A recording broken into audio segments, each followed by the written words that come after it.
Hey, happy Tuesday, everybody. Dwayne Campbell, Penn Home Mortgage, and this is my comparison of the 2-1 temporary buy down and compared to the permanent buy down. So this example is looking at an FHA loan.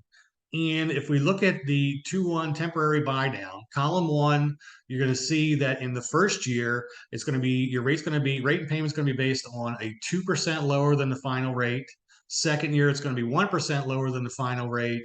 And then 3 through 30 kicks in that final rate. So year one, you're going to save 442 a month.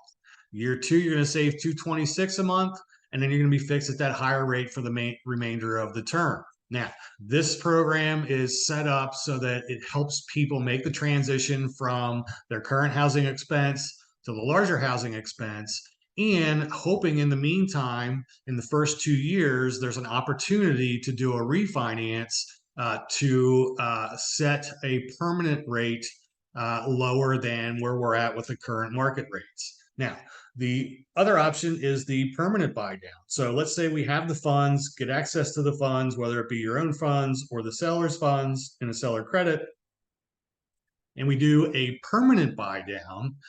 We can do that. And you can see that typically if we do about 2.5 points, we're getting about 1% lower on that permanent buy down rate.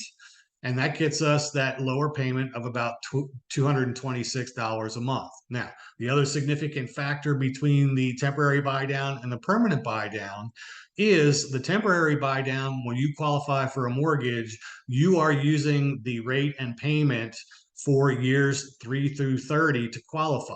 So you're not going to qualify for any more home doing the temporary buy down. But with the permanent buy down, since it's set for the entire life of the loan, the lender is going to allow us to use that lower rate, lower payment to qualify, and perhaps we'll be able to qualify for more house. So in this example, this borrower, they were actually only going to be able to shop up to a price of about $318,000 because they only qualified for a payment of $2,640. By doing the permanent buy down, lowering the rate and the payment down to that $2,640, they were able to increase their purchasing power up to the $350,000 purchase price. The other examples here, as you can see within the total cost analysis, this is what we provide all of our borrowers when they're shopping for a mortgage, to be able to compare different loan programs, different price ranges, different lenders, different costs. They can see actual apples and apples and oranges comparisons. So in here you can see where it shows the monthly differences, savings over the 12 months, and then saving interest and MI between the different programs over a 1 year period, which we can change those periods depending on the situation. So if you or anyone else has any needs to look into the 2-1 buy down or the permanent buy down or anything else, please feel free to reach out. Have a great day.